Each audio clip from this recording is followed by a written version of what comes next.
sois belle et tais-toi. Combien de nous avons grandi avec cette injonction, avec cette croyance inconsciente qu'on a ressentie quand on était des petites filles, qu'il valait mieux être belle, être discrète, être polie, être gentille et puis ne pas trop l'ouvrir. À l'école, on a été entraînés, drillés pour être de gentils petits soldats obéissants, qui ingurgitaient des informations et les régurgitaient après, que ce soit à l'école, que ce soit à l'université. Et puis, et je parle de moi la première, quand on a commencé notre carrière, s'il y a des employés ou ex-employés par ici, moi je me suis retrouvée dans des postes à responsabilité, mais dans des entreprises qui n'avaient absolument rien à voir avec mes valeurs, notamment par exemple une entreprise mondialement connue qui produisait du silicone, et en plus j'étais responsable de la communication et de la représentation de cette entreprise à l'international.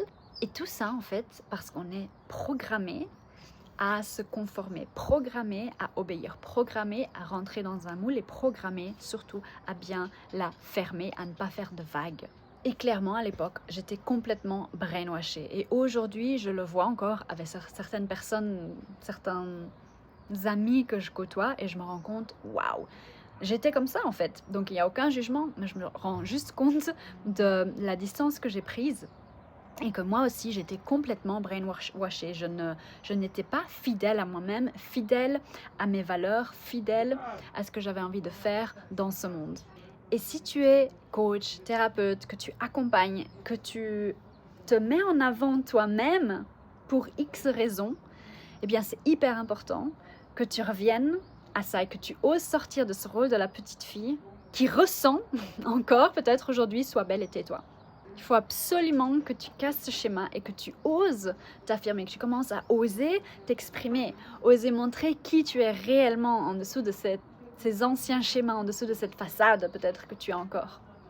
Parce que les gens, ils vont te suivre pour ça, pour ce que tu représentes, pour tes valeurs, pour tes idées, pour tes opinions, pour ton énergie, pour ce que tu dégages, pour qui tu es dans le monde, pour ta vision aussi, pour ce que tu veux réaliser, pour ta grande mission. Tes clients s'en foutent en fait que tu vendes du breathwork, du coaching XYZ, de la somatique comme c'était mon cas, etc. Ils s'en foutent complètement.